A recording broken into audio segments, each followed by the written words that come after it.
What's up, nerds, and welcome to another Noisy News Week for the week of December 18th, 2021. Here's where I fill you in on some notable news posted to noisypixel.net this past week. Before I get into all that news, just like to say this is the last episode of the year. Mark and I are taking 2 weeks off, but that doesn't mean we're slouching. We're still going to be creating some content. I could say that some Let's Plays will be coming up next year, and I'm going to revive Retro Pixel from the dead in a new type of format, and I'm very excited to share that with you. So we'll have some new shows coming up, and we're going to take the next 2 weeks. Currently, I'm playing a lot of games for the Game of the Year awards that we're going to have at Noisy Pixel, so I'm just trying to figure out any game that received a 9 on Noisy Pixel, I have to at least spend a couple hours with, just to get a better idea of what the other staff writers consider good. Let me know what you're playing in the comments below, and we'll talk about it. Starting off the news roundup, we had a Nintendo Indie event, and there was a lot of announcements. They quick fired them. I'm just going to cover the ones that I personally care about. We have Sabotage announcing that their turn-based RPG Sea of Stars is coming to Nintendo Switch in holiday 2022. The game is already announced for PC, and it is coming to other consoles, so expect that. Dirty.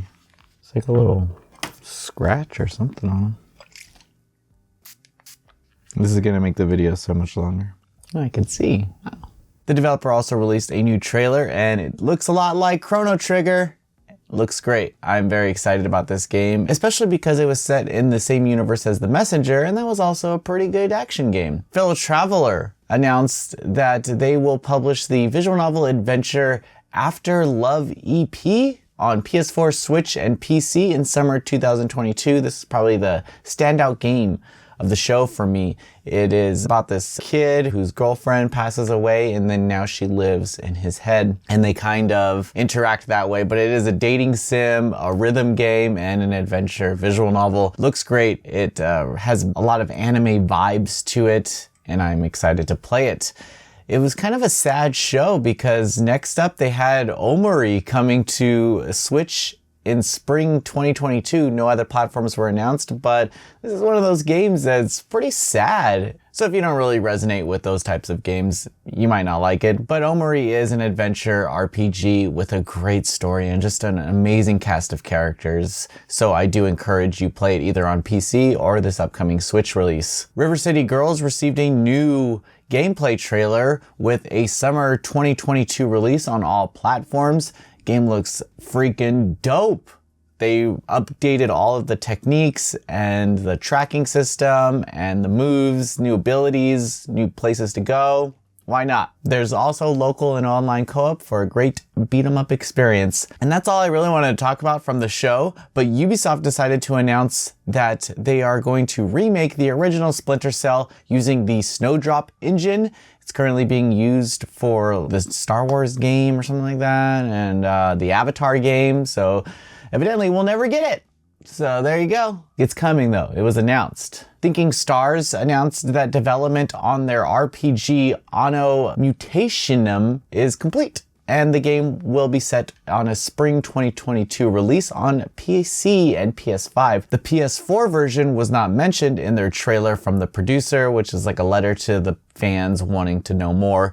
So the game is coming in spring 2022. This game looks amazing. They went over some of the costumes that Anne can wear, and I'm very excited to play more. Cygames released gameplay from Grand Blue Fantasy Relink, and they also announced that a PC version is being developed alongside the PS4 and PS5 version for a 2022 release. The game has been delayed before, so I won't hold out for the 2022 release. It might come out in 2023. Who cares? The years don't even matter. They all just blend together.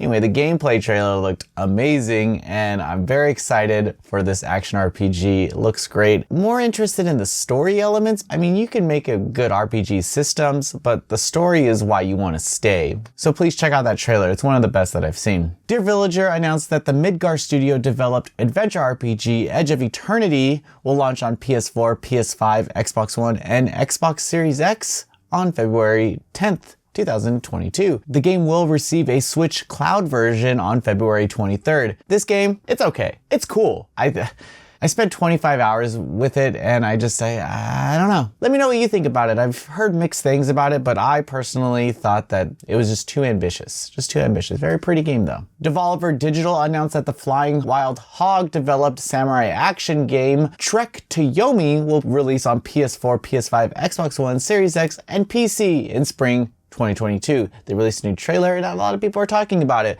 but it's a game about this ninja who's out for revenge. What do you want? Sounds great. Developer WayForward announced that River City Girls Zero has been delayed to an early 2022 release, and this is just because they want the port to be the best as possible. This is a re-release of the 1994 Super Famicom game, and it's the fourth in the Kunio-kun series. Publisher Rocket Panda Games and developer Mages announced that the 2D anime fighter Phantom Breaker Omnia will release on PS4, Xbox One, Nintendo Switch, and PC on March 15th, 2022 for $39.99. This is the updated version of Phantom Breaker and was delayed slightly, but I'm glad it's coming and it looks great. It also has the English dub on it, which I think is new. Anyway, they have all the voice actors on the site, so go check out the article. Square Enix shared a new gameplay trailer for Chocobo GP. This is the Mario Kart inspired racer that is kind of a remake of Chocobo Racing that came out on PlayStation, and the release date is March 10th.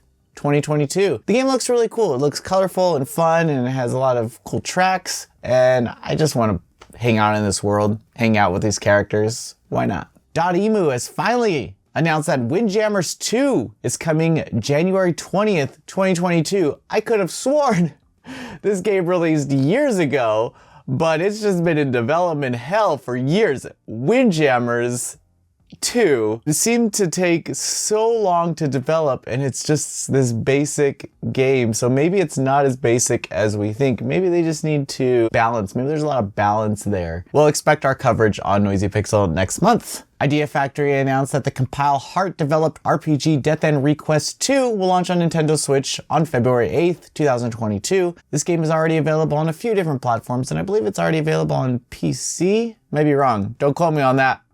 Don't quote me on that, but it's coming to Switch, and it's a great game. The first one is available on Switch as well. Speaking to Famitsu, Saga series creator Akatoshi Kawazu announced that a new product in the Saga series will be announced next year. This isn't a remaster or a re-release that we're used to from the series in the past few years. This is going to be a new title, which I'm very excited for, and that's why I wanted to share it with you. Another thing I want to share with you is that Fuga Melodies of Steel sold terribly. This is the CyberConnect 2 developed adventure RPG with the sim tank battle mechanics and kind of character growth. But I guess they had a budget of 327 million yen and they only recouped 120 million yen, which is kind of a bummer because it's their first self-published title in the West and globally for that matter, and it's on all platforms. So if you haven't played it, play it. I do hope for a physical release to maybe help them out a little bit because I know a lot of people are waiting for a physical version of this game. Modus Games announced an update for Chris Tells. This free update is available now and adds Audrey as a new playable character. She has robotics and stuff to add to the systems, and there's a new dungeon and more story. So basically, it's a whole new thing on there. If you got the physical release, well, you better upgrade it to this new version. That's what sucks, is that people who bought the physical version don't have the whole game now. It's all in updates now. So if you play years from now when all the stores are closed, you want to play the full game, well, you can't play Audrey.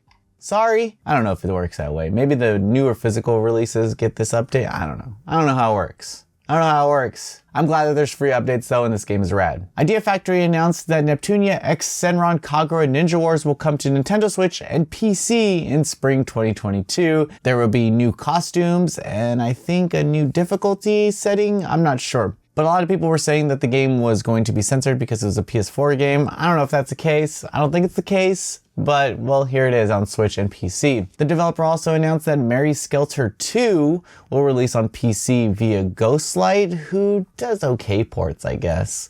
But they're a European-based publisher, and they're releasing it on Steam. So if you are holding out for Mary Skelter 2 on PC, it's coming. On to visual novel news. We got a lot. For the last show of the year, we certainly have no shortage of news. Sakai Project announced that the key developed Rewrite Plus is actually technically available now, for the West on Steam, but it did receive some edits to 3 of the CGs, which used the original CGs from Rewrite, which were made more lewd in the Plus version, and then so they just had to revert it back to the original version for the Steam release. If you have a physical product of the game, you have the whole 3 CGs with, I think there's like a butt and a girl in a bathing suit type thing. I don't know. It's very small changes. It's kind of silly. I just hear that the CGs don't go well with the context of the game.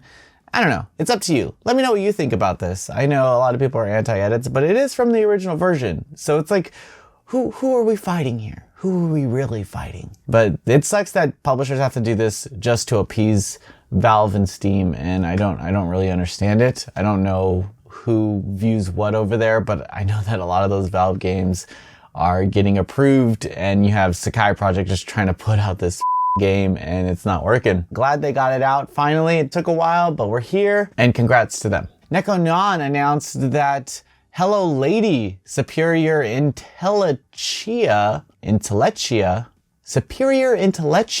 will release in January 2022. This is the complete version. There was a slight delay in this game because they were supposed to release it in 2021, but whatever. There's so many visual novels this year. I'm good to wait till January. Anyway, this game is about some kids and they probably have sex. I forgot what it was about, but I'm pretty sure that's the premise. Midboss released a new trailer for Read Only Memories Neuro Driver. The game is coming to PS4, PS5, Xbox One, Series X, Switch, and PC in 2022. It looks cool. The game is just a teaser for the protagonist, ES88. There's weird marketing for this game. They're very pushy with the LGBTQ+. So if that's your thing, then I guess they want you to support. I don't know. The game's cool. You know, it's just one of those games I didn't play. I will say that Midboss was ran by this one guy who blocked me because they were doing something with Anita Sarkeesian or something. And I remember this is years ago. And on Twitter, I said, maybe don't show her like the bathing suit scene, or maybe don't show her a bathing suit scene or something like that. And the guy blocked me. The guy who was on there blocked me. Months later, fast forward, turns out he's some like abuser. So I got the last laugh. That's all I gotta say. Yeah, the guy who plays Oppai Academy over here, just coasted through life. You're over there, self-righteous. You're right, guys.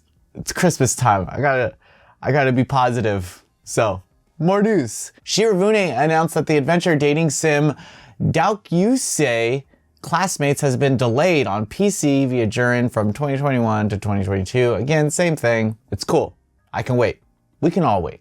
We got enough to play. We got enough on our plates right now that have some random 2000 released visual novel come west, finally. Sakai Project announced that the Purple Software developed romance visual novel Amatsutsumi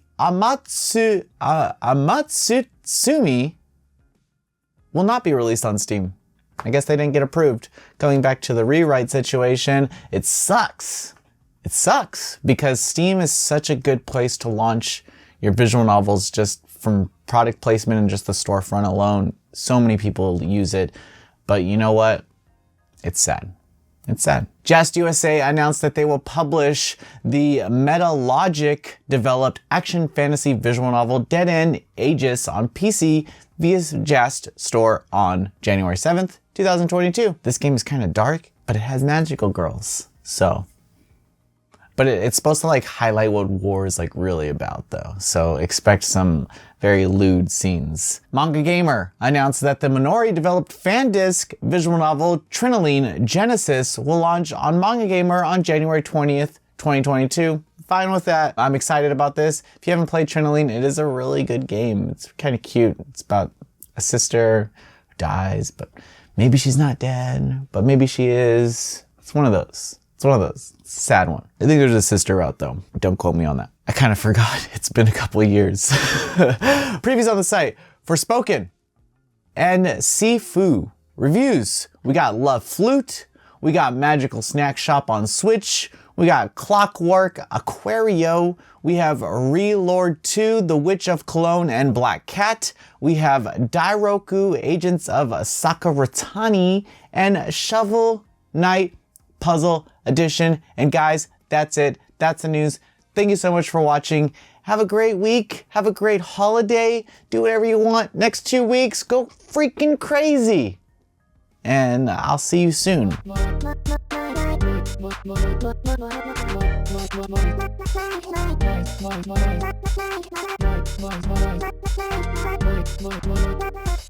Noisy Pixel.